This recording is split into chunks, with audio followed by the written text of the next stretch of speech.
SER Podcast.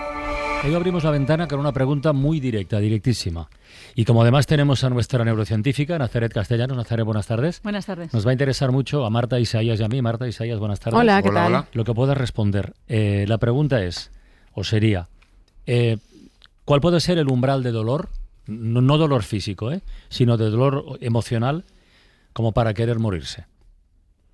Yo imagino que eso dependerá de cada persona, de cada contexto, pero es que hoy mismo tenemos el caso de alguien que ya ha tomado esa decisión.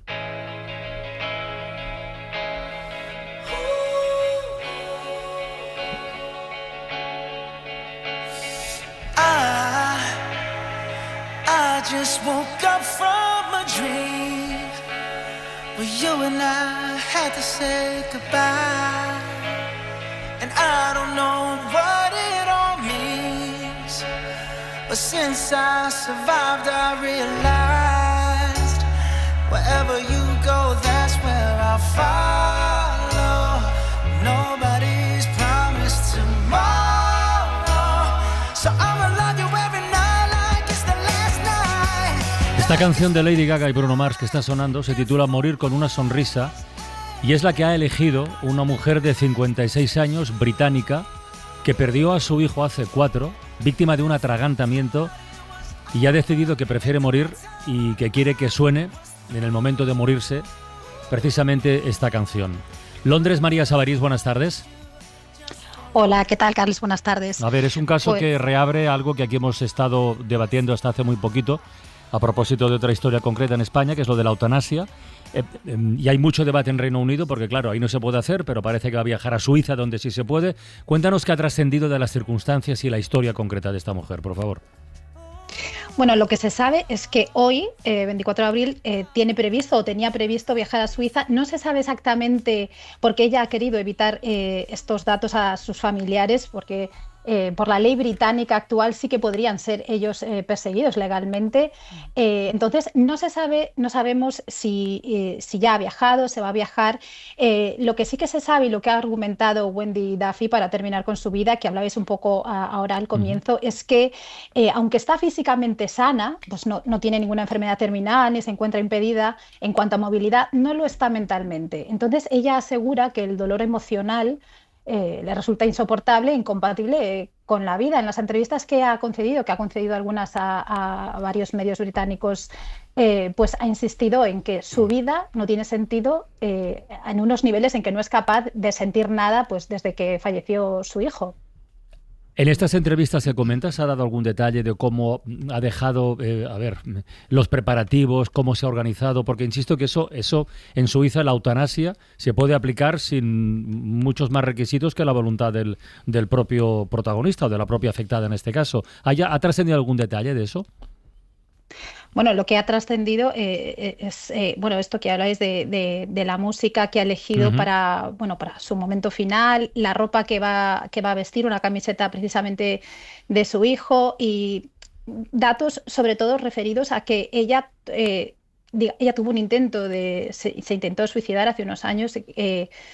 Tuvo que estar con un respirador, con respiración asistida durante varios meses, y fue ahí cuando conoció la información sobre esta clínica de Pegasus y contactó con ellos, y a partir de ahí inició un proceso, según los medios británicos, todo pues, por WhatsApp, hasta que finalmente pues ha pasado un proceso con varios psicólogos. Lo que sí que cuentan los medios británicos es que ha tenido un proceso igual, un poco más largo que una persona, pues por ejemplo, pues lo que hablábamos, que a lo mejor físicamente sí que está impedida, para tener finalmente el visto bueno de la clínica, pero lo ha dejado todo decidido. Esta clínica, para que lo sepan los oyentes, es la Asociación Pegasus, es una organización sin ánimo de lucro que tiene su sede en Basilea, en Suiza, que fue fundada en el año 2019 por un activista que se llama Rudi Habeger, por el derecho a morir dignamente, y ahí es donde tal. Nazaret, la pregunta que hemos dejado claro, lo del umbral de dolor emocional para querer seguir viviendo debe depender de muchas circunstancias y del contexto personal de cada uno, pero,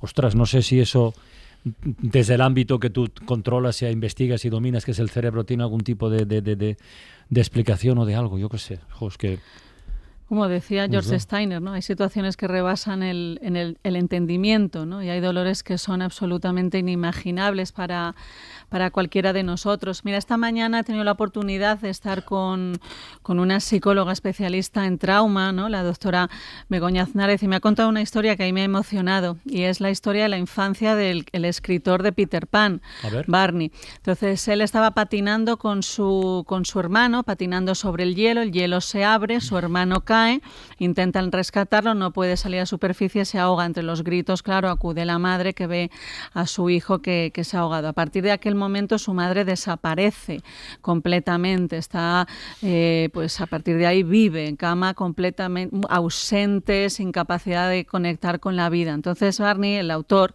de Peter Pan, desarrolla una especie de estrategia para él, casi de supervivencia, de vestirse de niño, vestirse de su hermano pequeño para obtener la mirada de su madre. Curiosamente desarrolla una enfermedad autoinmune que le impide el crecimiento, ¿no? Y de ahí pues Peter Pan. O sea que es el fruto de un trauma que es profundamente severo.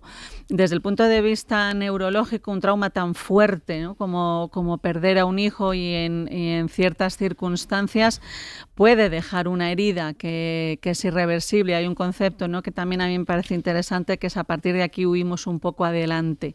No esperar, a lo mejor, poder estar bien. Esto no significa que no se pueda dar esperanza a las personas que pasan por una situación similar, porque afortunadamente hemos mejorado muchísimo en terapias, en acompañamiento, y tenemos muchísimos Pero hay mecanismos, ¿no? en nuestro cerebro que permitan gestionar un palo así. ¿Los hay o a lo mejor no los sabemos utilizar? Hay situaciones irreversibles. Ya. Entonces, dependiendo de cada circunstancia, hay madres que han pasado por esa misma situación que esta mujer inglesa y lo han superado, ¿no? Pero en otra persona ese trauma puede dejar una huella tan fuerte como no encontrar esa salida. Ya. Yo no sé vosotros, pero yo desde luego entre un dolor físico y un dolor emocional, a mí me pesa mucho más el dolor emocional. Seguramente porque depende. no tienes, bueno, depende. Yo no he tenido ninguno de los dos insoportables, ¿no? Pero entre los dos sin duda te pesa más. Sobre todo porque el dolor físico lo puedes combatir en estos momentos de otra manera. A mí me resulta más llevadero, pero claro, esta mujer, la historia de Wendy ya nos sitúa, por cierto, personaje de Peter Pan, nos sitúa, digamos, ante el dolor emocional terminal. Es decir, ante ese dolor emocional que es tan fuerte, que te pesa tanto, que sencillamente no tienes ganas de seguir viviendo porque no lo puedes soportar. Porque eres incapaz de imaginarte un futuro mejor. ¿Y quién es cada uno, no? Para juzgar a los demás. Es muy difícil de entender que alguien con 56 años decida acabar con su vida por ese dolor, pero yo desde luego no me sentiría capaz de juzgar. El tema es que esta mujer ha tenido que ir y pagar, según ella misma ha dicho en declaraciones al Daily Mail, 10.000 libras a una fundación en un país extranjero, que no es el suyo, porque en el suyo no tiene dónde ir.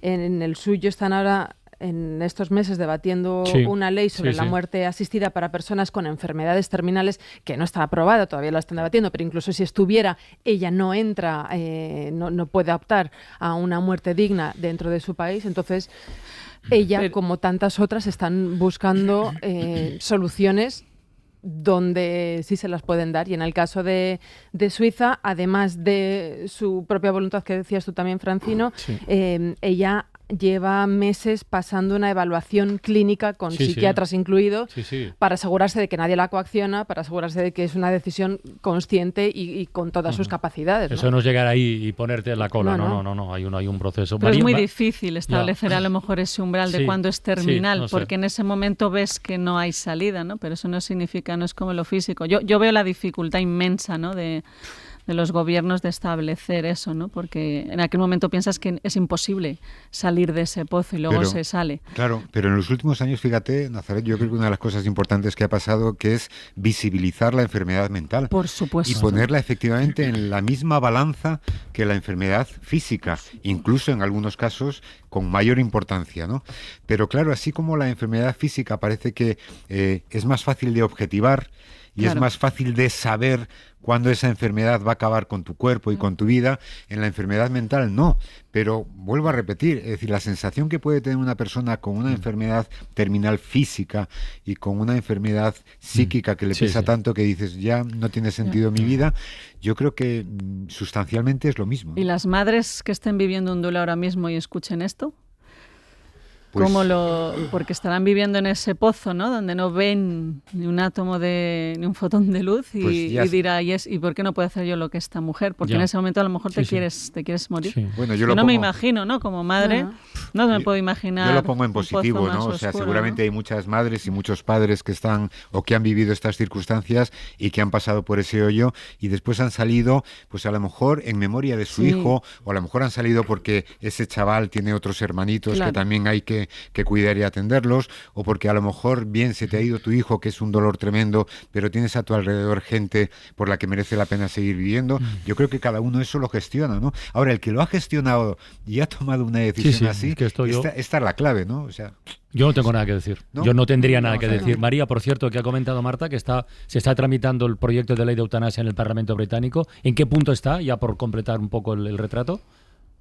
Pues está ahora mismo, la están debatiendo en la Cámara de los Lores, pero bueno, va a ser otro nuevo fracaso porque se van a quedar sin tiempo para debatir las más de 1.200 enmiendas que han presentado los Lores. Entonces, bueno, es una táctica que están utilizando en la Cámara de los Lores para básicamente que no dé tiempo a tramitarlo. El periodo actual de sesiones del Parlamento termina ya, el 13 de mayo empieza la nueva sesión parlamentaria y no va a dar tiempo. O sea, va a ser un nuevo fracaso de esta ley que ya se aprobó en la Cámara de los Comunes, pero que donde topa siempre con un muro es en la Cámara de los Lores, pues porque utilizan tácticas como la que están utilizando hoy, quedarse sin tiempo, bueno, lo que la persona que inició este proyecto de ley ha insistido en que el nuevo periodo de sesiones volverá a intentarlo de nuevo. Lo de utilizar tretas parlamentarias para dilatar la decisión sobre algo de lo que pueden estar pendientes centenares o miles de personas, en fin, tiene un nombre, pero me lo voy a callar. María Sabarís, muchísimas gracias desde Londres y un abrazo. Gracias a vosotros. Los olvidados, los que retumban en la memoria, los perseguidos. De anochecida en mitad del cerro, los exiliados. Los que jamás volvieron a ver correr a sus hijos. Las olvidadas, las que escondían pan en el mimbre, las perseguidas y señaladas en todo el pueblo, las exiliadas, las que jamás volvieron a ver correr a sus hijas. No quiero daros envidia, pero qué bien lo pasamos ayer en Sant Jordi, en Barcelona. Qué fiesta ciudadana, cultural, el libro, qué alegría, qué diada tan no lo hermosa. Disimulasteis nada. En absoluto, en absoluto. Mira, es normal que hoy no figure en el ranking de los libros más vendidos ayer por Sant Jordi, pero nos consta que primero en Zaragoza y después en Barcelona, el historiador Julián Casanova se hinchó a firmar ejemplares del cómic que ha publicado bajo el título de España partida en dos y que hace unos días presentó aquí en la ventana, ¿os acordáis? ¿No? Me parece una magnífica noticia y no sé a vosotros, imagino que también, pero me resulta muy gratificante porque ya dijimos en su momento que es nos parece una herramienta utilísima para conocer nuestra historia, ¿no? Sobre todo ahora que los discursos negacionistas de la dictadura ganan terreno, ahora que se eliminan leyes de memoria democrática, pim pam, sin ningún pudor, ahora que ese neofranquismo, sin neo, se exhibe sin ningún rubor, ahora que se escucha a personas muy jóvenes y no tan jóvenes decir esa chorrada de que con Franco se diría mejor, pues yo creo que está muy bien utilizar cualquier instrumento para contrarrestarlo. Por ejemplo, un cómic. Ojo, el cómic de un historiador como la Copa Un Pino. Dicho esto, otra pregunta. ¿Sería posible sacar este debate del terreno estrictamente ideológico, que está muy bien que esté, porque es su lugar natural, es el que le corresponde, pero ¿sería posible en algún momento desplazarlo a un terreno quizá más humano, más de sentimientos, más personal? Por ejemplo, con el tema de las fosas, con los muertos que siguen enterrados, aquí o en Rusia. Ya me estoy imaginando ahora más de un oyente llevándose las manos a la cabeza diciendo ¿en Rusia? ¿Cómo que en Rusia? ¿Los de la División Azul? Pues sí. Los 50.000 españoles que envió Franco a luchar junto a los nazis y contra los rusos. La historia de una de las mujeres, una de las falangistas, que se incorporó a aquella División Azul, Es el punto de partida de la película que hoy presentamos y recomendamos en La Ventana. Se titula La Bala. Al llegar a Talavera subiremos al tren que nos llevará a Madrid hasta emprender nuestro viaje hacia Alemania y desde allí al glorioso destino en el frente ruso. ¡Soldados! ¡Falangistas! ¡La gloria nos espera! ¡Arriba España! ¡Arriba! ¡Sargento! ¡Rompa filas! Muy apreciada señora, soy el capellán del batallón donde estaba su hija María. Con gran sentimiento de participarle, que ayer a eso de las 10 de la mañana, 30 de septiembre, una bala enemiga hirió a su hija en el vientre sin orificio de salida. Se le hizo una caja de madera y una cruz en la cabecera, en donde están inscritas sus señas personales y militares para su reconocimiento. Bueno, hasta ahí todo puede resultar más o menos entendible, ¿no? Es un episodio de guerra, pero ¿por qué esta película se titula precisamente La Bala? Pues por esto. Los chicos de balística, analizaron el proyectil y me confirmaron lo que yo pensé. A tu tía no la mataron con una bala rusa. Se trata de una Parabellum 9x19, 9 milímetros. Y le dispararon con una pistola, que te he traído una, como esta. Es decir, la bala fue disparada por una Luger, la Luger de toda la vida. Era una de las armas reglamentarias de los oficiales y suboficiales alemanes y también de los de la División Azul, porque como sabrás los armaron con material alemán. No lo sabía, pero no querrás decir con eso que la pudo matar un oficial alemán o español. Hombre, no, seguramente el ruso cogió el arma de un alemán muerto y le pegó a tu tía un tiro a pocos metros, dando con el hueso de la cadera. Por eso no había orificio de salida. Mira, Julián, conozco esa expresión. No le busques tres pies al gato. Sí, hay que buscárselos. Sí, Carlos Iglesias, buenas tardes. Hola, ¿qué hay? Buenas Saludamos tardes. al director y protagonista de La Bala y yo casi que empezaría porque nos cuentes en qué historia te inspiras para hacer esta película y luego contaremos detalles de la película y de lo que la rodea, que es todo muy interesante. Bueno, yo llevaba muchos años queriendo hablar sobre los enterrados en cunetas, pero no sabía cómo hacerlo para no enemistarme con la mitad del país. Quiero decir, contársela a los que están de acuerdo conmigo, eso es fácil. Pero contársela a los que están en contra de la memoria histórica de nuestro país es más complicado. Y, como os decía, pues no encontraba el cómo. Hasta que conocí, haciendo una película mía también que se llama Hispansi, sobre los niños de la guerra. Sí, de la guerra, sí.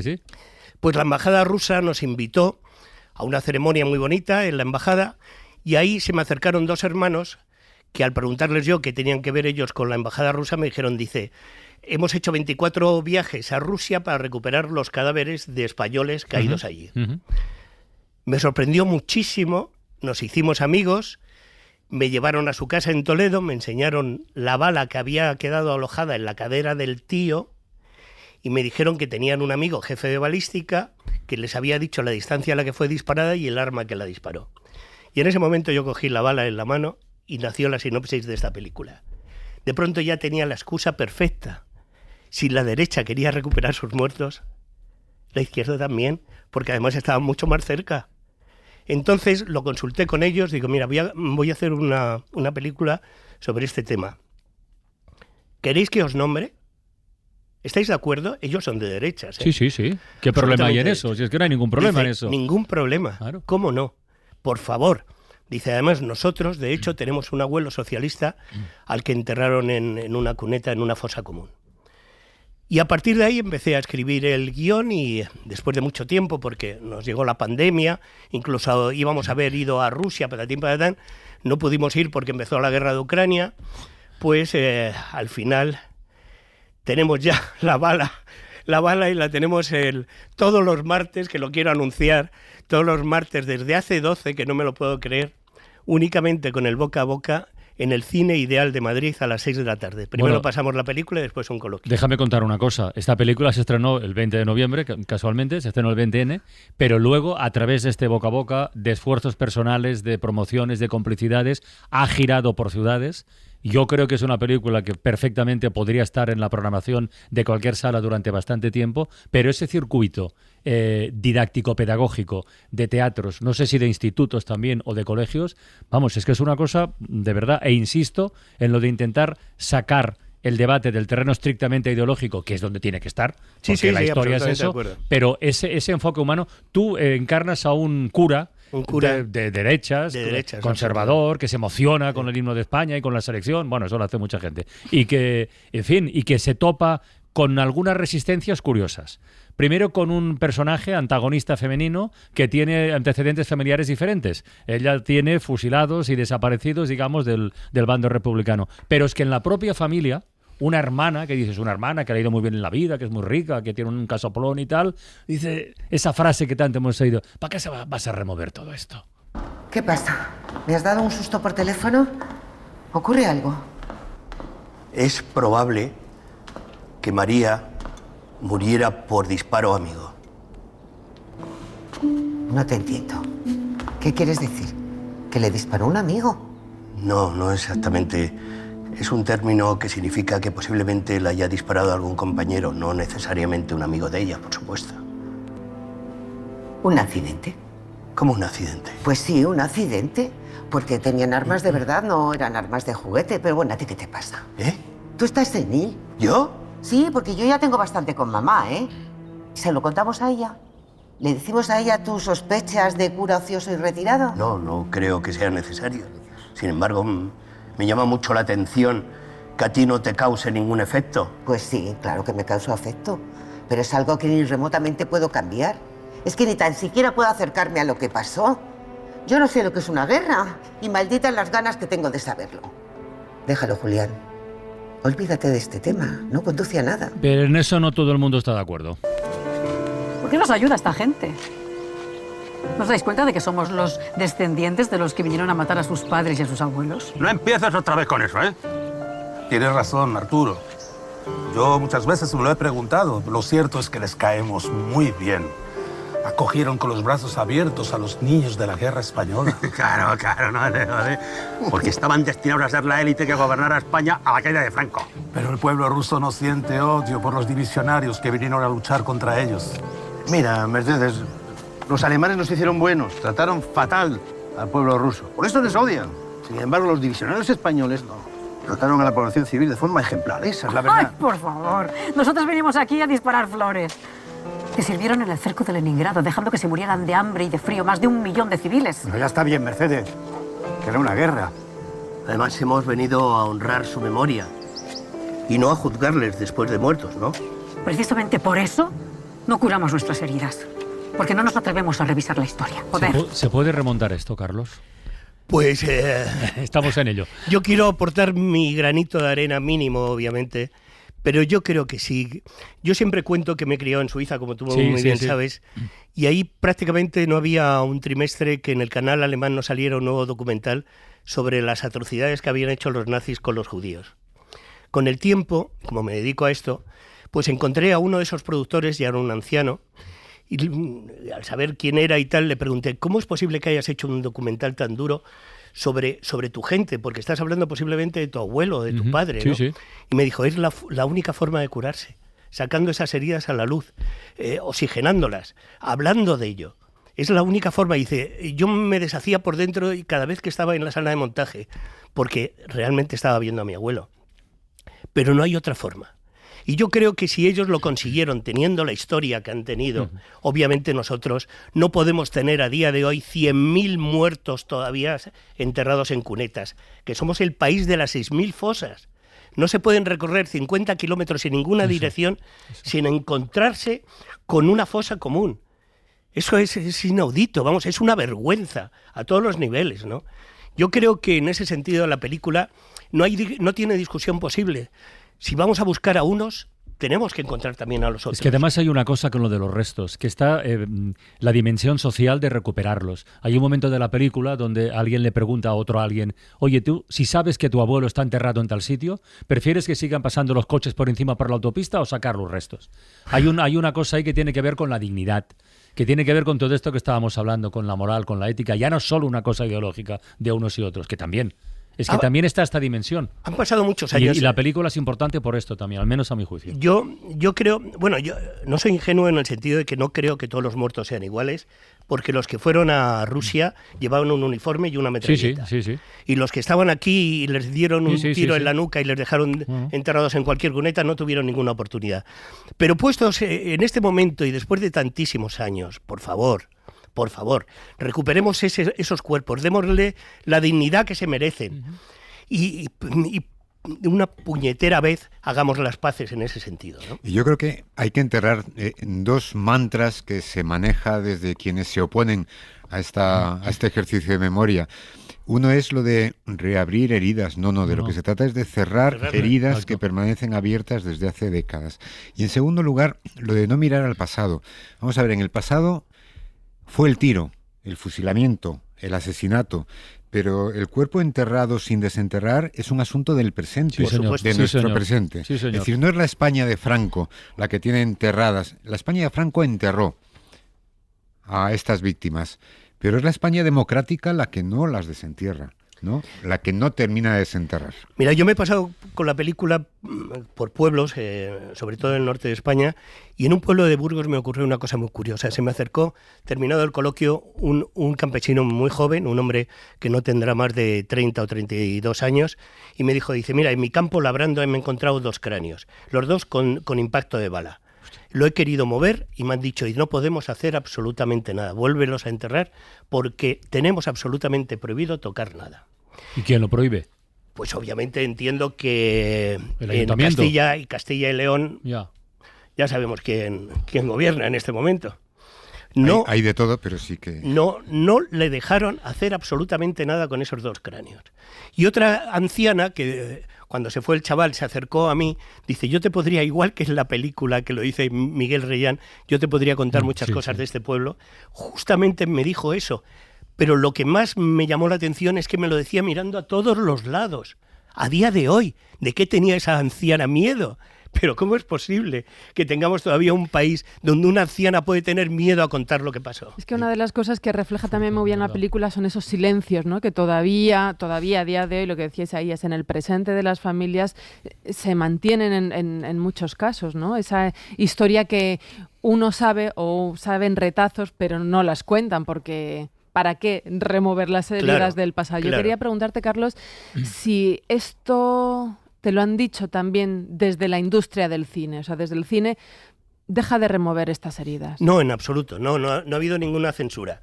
La censura que ha habido es el presupuesto que teníamos para publicitarla, porque había algunos cines que nos pedían el habernos gastado 350.000 euros en publicidad para poderla estrenar. Y tiene sentido, porque hay muchas películas y cada vez menos cines. Ya. Entonces dices, bueno, si no te has gastado un mínimo, la gente no va a conocer que tienes una película. Ese ha sido el hándicap tremendo de esta película, que por otra parte, cuando la ve el público sale absolutamente entusiasmado. Que sí. Y los coloquios son maravillosos, pero no hemos tenido el cómo venderla.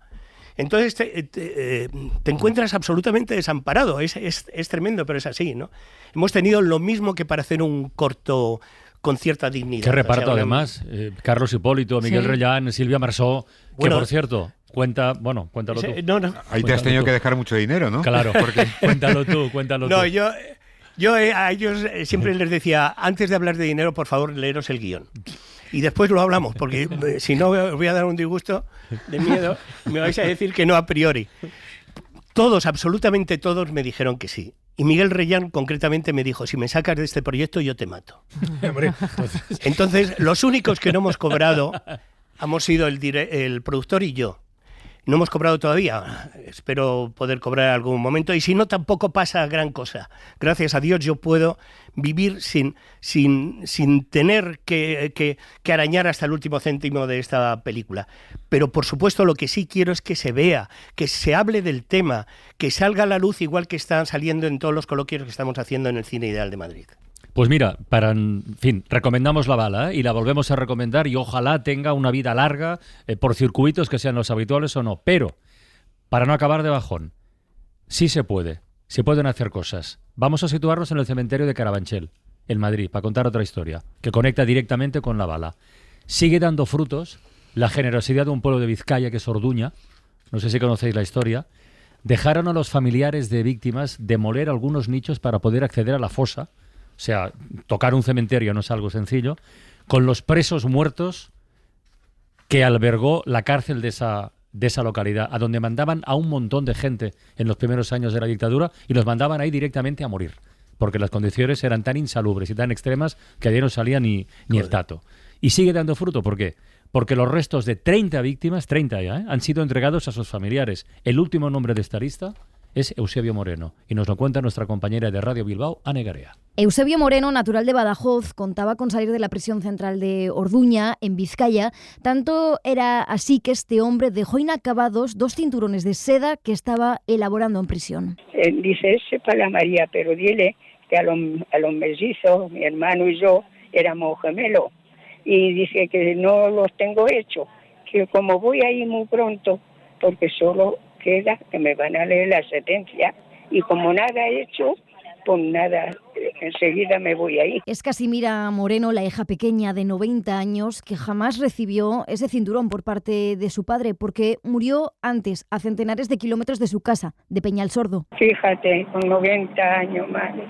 Y me dejó con 3,5, pobrecito. Toda la vida esperando, dice Casimira, al momento exacto que se produjo este pasado miércoles. La consejera de Justicia y Derechos Humanos del Gobierno vasco y el director del Instituto de la Memoria, la Convivencia y los Derechos Humanos le entregaron en el cementerio de Carabanchel los restos de su padre. Ahora estoy feliz con esto, muy feliz. Ya, hija mía, ya lo he dejado a los 2 juntitos y ya está. Ya cuando Dios quiera, y me vaya con ellos. Su hermano gemelo falleció hace 2 meses y su hermana mayor padece deterioro cognitivo. Quienes sí pudieron asistir al homenaje a este campesino denunciado por su jefe tras trasladar un caballo que él mismo le había pedido fueron sus nietos. Que mi madre lo pudiera vivir. En el momento que nos enteramos que estaban haciendo esto, yo dije sí a todo, y lo que se está haciendo aquí en Orduña, ojalá se hiciera en más sitios, porque la gente está repartido. Claro. Por toda España. Denunciaba la hija de Casimira, Ana María García, que hubiera sido un honor contar con algún representante político de la comunidad madrileña o extremeña. Y aquí mismo en Madrid. Es que dime a mí aquí, hoy tenía que haber habido alguien representando a Madrid también. Nada de nada. Sabes que depende de... pues eso. En la exhumación se recuperaron los restos de 93 personas. Gogora ha entregado a sus familiares los restos de 30. Siguen buscando a más familiares de presos fallecidos entre marzo y junio de 1941, en su mayoría de Badajoz, Ciudad Real o Málaga. Regreso a la tierra, sembrar, existir, un río de fuerza me impulsa a seguir. O sea, sí se puede. Otra cosa es que no se quiera. Pero sí se puede. Hay otro mantra, se me olvidó.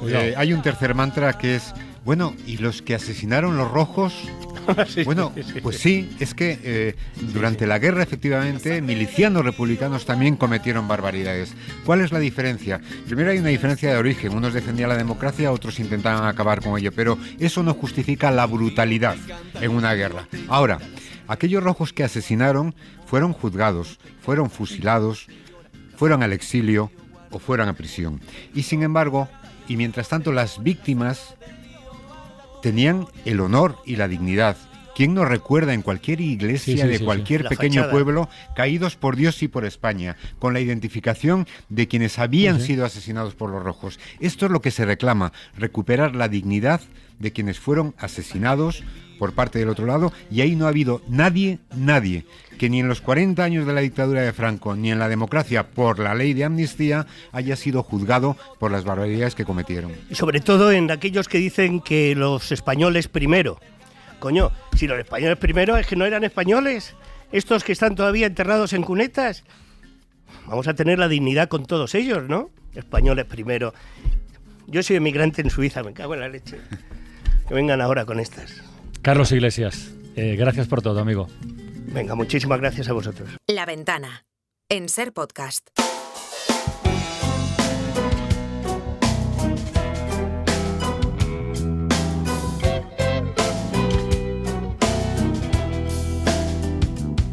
Gente tóxica, armada de una mente flacidez que anidan en miradas diáfanas e incuban intenciones sórdidas. Gente tóxica, cargada de una luz anómala, que exprimen a las almas cántaras con manipulación acróbata. Gente tóxica, gente tóxica, gente tóxica, gente tóxica. Hay canciones que son como un buen centro desde la banda para que remates a gol, que no tengas otro remedio. La letra de esta canción de Pedro Guerra nos sitúa directamente en el asunto que hoy tratamos en Neurociencia de Café.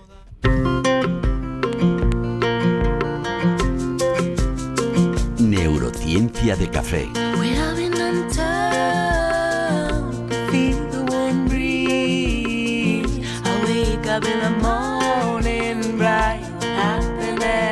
Con Nazaret Castellanos.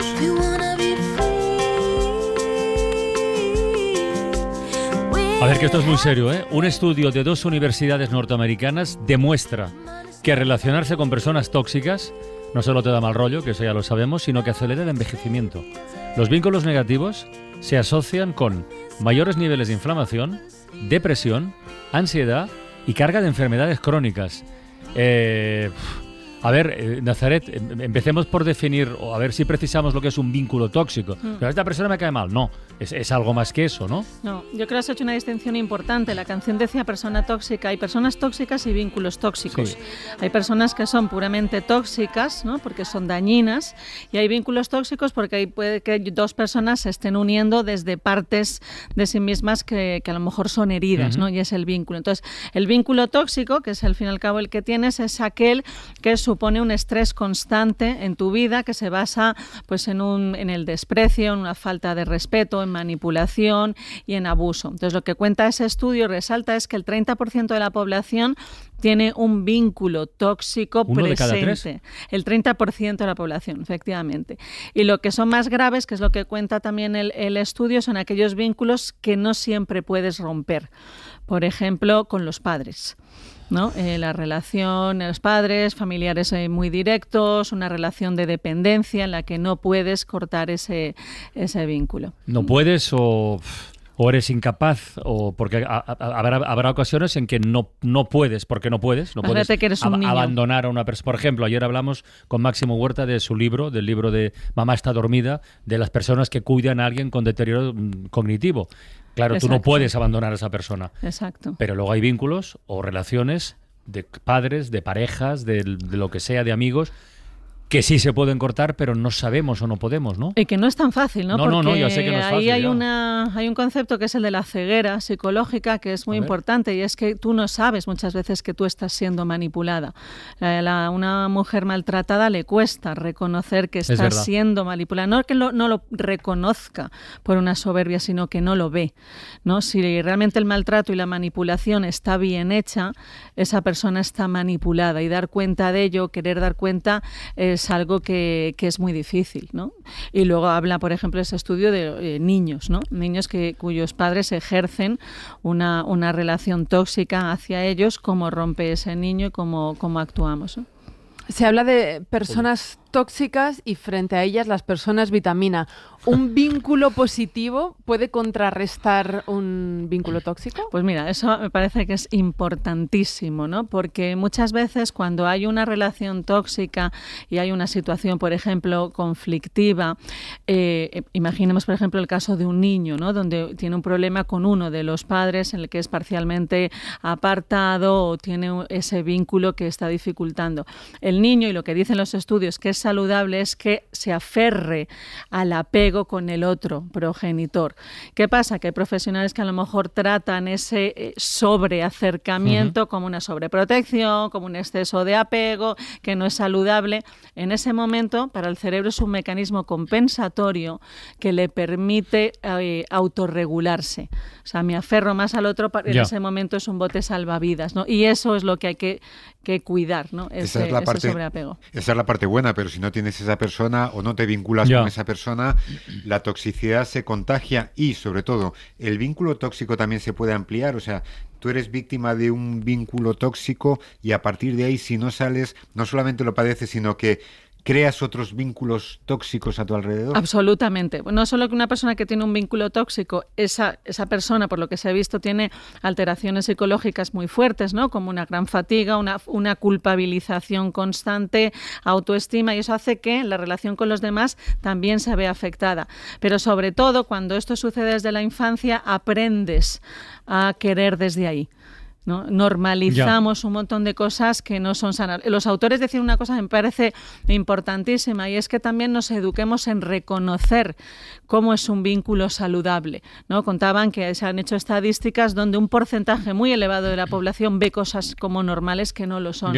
No sabemos reconocer a un narcisista. Contaban también cómo las personas que más manipulan son las que de cara a la sociedad menos uno lo esperaría, y por tanto también se encuentra la víctima con ese muro de la incredulidad de los que están alrededor, pero ¿cómo va a hacer eso si es un encanto, ¿no? ¿Cuánta vida nos puede robar una persona tóxica? ¿Está medido eso? Porque Sí. si hay repercusiones en físicas incluso, no sé si habrá algún baremo como para decir, pues mira, 2 años con una persona tóxica de este nivel son 3 meses menos de vida. Exacto. Por ejemplo.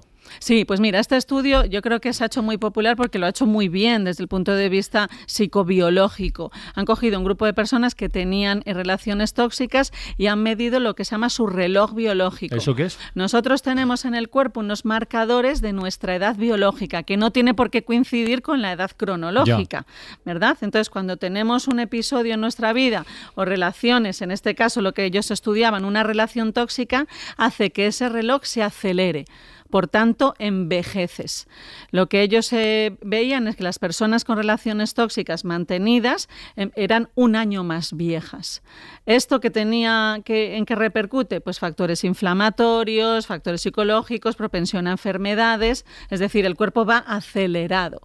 Pero hay algo muy bonito. Nosotros participamos en un estudio donde se hacían muchos estudios diferentes. Hay uno de Martín Subero muy bonito que midió cómo esos relojes biológicos que tenemos, al revés, se deceleraban, rejuvenecías cuando, por ejemplo, se hacía un retiro de meditación. Este era el estudio, ¿no? Es decir, que haciendo cosas en nuestra vida, en nuestro estilo de vida, que sean saludables para nosotros, podemos compensar un poquito esa aceleración de los relojes. Hay que cuidarse también en eso, ¿eh?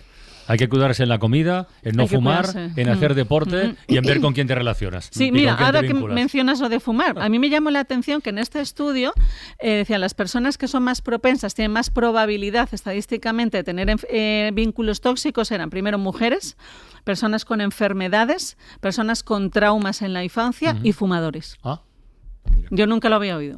Oye, ahora, mientras estabas hablando, estaba pensando, claro, en estos otros vínculos tóxicos virtuales que tenemos en estos momentos, ¿no?